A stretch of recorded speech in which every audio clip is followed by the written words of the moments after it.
آداب زندگی۔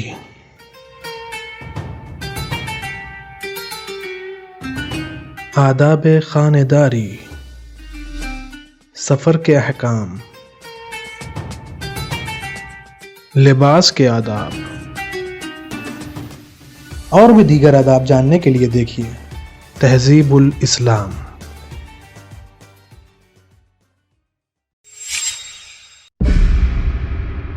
اعوذ باللہ من الشیطان الرجیم، بسم اللہ الرحمن الرحیم۔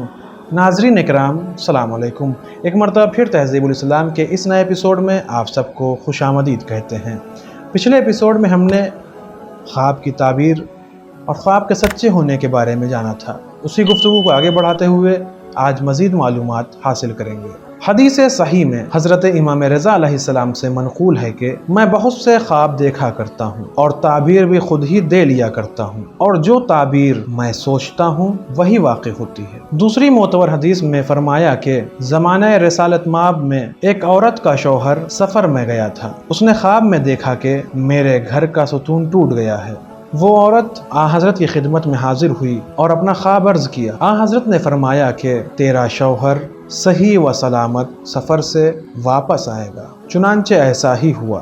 دوسری دفعہ پھر اس کا شوہر سفر میں گیا اور اس نے ویسا ہی خواب دیکھا اور آن حضرت نے وہی تعبیر دی اور اس کا شوہر اسی طرح پھر واپس آ گیا۔ تیسری دفعہ وہ پھر سفر میں گیا اور اس عورت نے پھر وہی خواب دیکھا۔ اب کی مرتبہ ایک شخص سامنا ہو گیا۔ خواب اس سے بیان کیا گیا۔ اس نے کہا کہ تیرا شوہر مر جائے گا، اور وہی ہوا۔ یہ خبر اڑتے اڑتے آن حضرت تک پہنچی۔ آپ نے فرمایا تو نے اس کو نیک تعبیر کیوں نہ دی؟ حضرت امام محمد باقر علیہ السلام سے منقول ہے کہ حضرت رسول خدا صلی اللہ علیہ وآلہ وسلم فرمایا کرتے تھے کہ مومن کا خواب آسمان و زمین کے مابین اس کے سر پر معلق رہتا ہے جب تک وہ خود یا کوئی اور اس کی تعبیر نہ دے۔ پھر جیسی تعبیر دی جاتی ہے ویسا ہی واقع ہوتا ہے۔ اس لیے مناسب نہیں ہے کہ تم اپنا خواب سوائے کسی عقل مند آدمی کے اور کسی سے بیان کرو۔ دوسری معتبر حدیث میں انہی حضرت سے منقول ہے کہ اپنا خواب صرف اس مومن سے بیان کرو جس کا دل حسد و عداوت سے خالی اور نفس سرکش کا تابعدار نہ ہو۔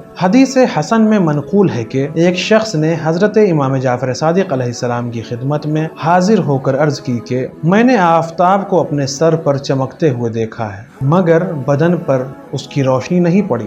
فرمایا کہ ایمان تیری رہبری کرے گا اور دین حق کو تو پالے گا مگر ناتمام رہے گا، اور اگر وہ نور تیرے سارے بدن کو ڈھانپ لیتا تو کامل الایمان ہو جاتا۔ اس شخص نے عرض کی کہ اور لوگ تو اس سے بادشاہی مراد لیتے ہیں۔ آپ نے فرمایا کہ تیرے آبا و اجداد میں سے کتنے ایک بادشاہ ہوئے ہیں جو تجھے بادشاہی کا خیال آیا، اور یہ تو بتلا کہ اس دین حق سے جس کے ذریعے سے تو بہشت میں پہنچے گا کون سی بادشاہی بہتر ہے۔ منقول ہے کہ ایک اور شخص نے انہی حضرت سے عرض کیا کہ میں نے خواب میں دیکھا ہے کہ دوسری معتبر حدیث میں مذکور ہے کہ محمد ابن مسلم نے ان حضرت کی خدمت میں حاضر ہو کر عرض کی کہ یا مولا، میں نے خواب میں دیکھا ہے کہ میں اپنے گھر میں ہوں، ایک عورت اندر آئی اور اس نے بہت سے اخروٹ توڑ کر میرے سر پر ڈال دیے۔ فرمایا تو متا کرے گا اور تیری زوجہ کو اس کیفیت کی اطلاع ہو جائے گی، اور جو کپڑے تو پہنے گا وہ ان کے ٹکڑے اڑا دے گی، کیونکہ اخروٹ کے چھلکوں سے کپڑے مراد ہیں۔ محمد ابن مسلم کہتا ہے کہ اگلے جمعے کی صبح کو میں نے نئے کپڑے جیسے کہ اور عیدوں کو پہنتا تھا پہنے اور اپنے گھر کے دروازے پر جا بیٹھا۔ اتفاقاً ایک نوجوان لڑکی آ نکلی۔ میں اسے بلا کر گھر لے گیا اور اس سے متا کیا۔ میری زوجہ گھر میں نہ تھی۔ اسے خبر ہوئی تو وہ یکایک آ پہنچی۔ وہ لڑکی تو بچ کر بھاگ گئی، میں اس کے ہاتھ میں آ گیا۔ اس نے میرے سارے کپڑوں کی دھجیاں اڑا دی۔ منقول ہے کہ ایک اور شخص نے انہی حضرت سے عرض کیا کہ میں نے خواب دیکھا ہے اور میں بہت ہی ڈرتا ہوں۔ میرا ایک داماد تھا اور وہ مر گیا ہے۔ خواب میں دیکھا کہ اس نے میری گردن میں ہاتھ ڈال دیے ہیں، مجھے ڈر لگتا ہے کہ کہیں مر نہ جاؤں۔ حضرت نے ارشاد فرمایا کہ موت سے کسی وقت نہ ڈر، بلکہ صبح و شام اس کا منتظر رہ، مگر مردے کا گردن میں باہیں ڈالنا درازی عمر کی علامت ہے۔ ہاں یہ بتلا کہ تیرے داماد کا نام کیا تھا؟ عرض کی حسین۔ فرمایا کہ تجھے حضرت امام حسین علیہ السلام کی زیارت بھی نصیب ہوگی، کیونکہ جس شخص سے ان حضرت کا ہم نام گلے ملتا ہے اسے ان حضرت کی زیارت کی توفیق میسر ہوتی ہے۔ حدیث صحیح میں انہی حضرت سے منقول ہے کہ جو شخص خواب میں اپنے آپ کو حرم مطہر میں دیکھے، اگر وہ ڈرتا ہوگا تو باعث خوف زائل ہو جائے گا۔ ایک اور شخص نے ان حضرت سے عرض کی کہ میں نے خواب میں دیکھا ہے کہ نیزے کی ڈانڈ میرے ہاتھ میں ہے۔ فرمایا اس پر بوری بھی ہے؟ فرمایا اس پر بوری بھی تھی؟ عرض کی نہیں۔ ارشاد ہوا کہ اگر بوری ہوتی تو خدا تجھے بیٹا عنایت فرماتا، چونکہ بوری نہ تھی بیٹی ہوگی۔ پھر تھوڑی دیر بعد استفسار فرمایا، کچھ یاد ہے کہ اس ڈانڈ میں کتنی پوریں تھیں؟ عرض کی 12۔ فرمایا 12 بیٹیاں ہوں گی۔ محمد ابن یحییٰ کہتا ہے کہ میں یہ حدیث ایک شخص سے بیان کر رہا تھا، اس نے کہا کہ میں انہی لڑکیوں میں سے ایک کا بیٹا ہوں اور 11 خالائیں میری موجود ہیں۔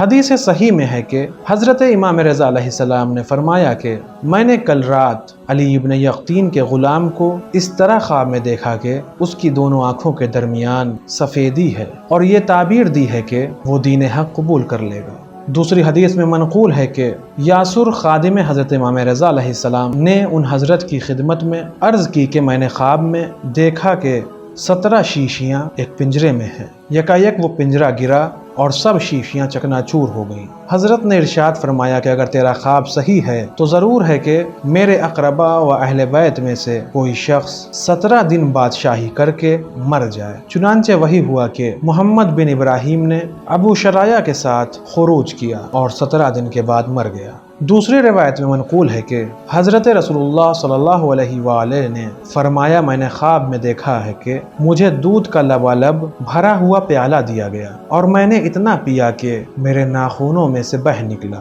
حاضرین نے عرض کیا کہ حضور نے اس کی تعبیر کیا دی ہے؟ فرمایا علم۔ دوسری حدیث میں منقول ہے کہ ایک شخص نے حضرت امام جعفر صادق علیہ السلام کی خدمت میں حاضر ہو کر عرض کی کہ میں نے خواب میں دیکھا کہ کوفے کے باہر فلاں موضع میں گیا ہوں، وہاں ایک لکڑی کا آدمی دیکھا کہ لکڑی ہی کے گھوڑے پر سوار ہے اور تلوار ہاتھ میں لیے ہلاتا جھلاتا ہے اور میں اسے دیکھ کے ڈرتا ہوں۔ حضرت نے فرمایا کہ تیرا یہ خواب اس بات پر دلالت کرتا ہے کہ تو کسی شخص کو دھوکہ دے کر اپنا مطلب نکالنا چاہتا ہے۔ خدا سے ڈرو اور موت کو یاد کر اور اس کام سے باز آ۔ اس شخص نے عرض کی کہ میں گواہی دیتا ہوں کہ خدا نے حضرت کو بہت بڑا علم عطا فرمایا ہے اور آپ نے علم کو علم کے معدن سے حاصل کیا ہے۔ بے شک میرے پڑوسیوں میں سے ایک شخص میرے پاس آیا تھا اور یہ استدعا کی تھی کہ میں اپنا فلاں مزرعہ تیرے ہاتھ بیچنا چاہتا ہوں۔ میں نے جب دیکھا کہ اس کا خریدار سوائے میرے اور کوئی نہیں تو ضرور میرے دل میں خیال آیا تھا اور میں نے پختہ ارادہ کر لیا تھا کہ ضرور میں اس کے دام بہت گھٹ کے لگاؤں گا اور جہاں تک بنے گا سستا خریدوں گا۔ آج کے اس ایپیسوڈ میں بس اتنا ہی۔ انشاءاللہ اگلے ایپیسوڈ میں پھر ملاقات ہوگی، تب تک کے لیے شکریہ۔ خدا حافظ۔ سدرة منتهى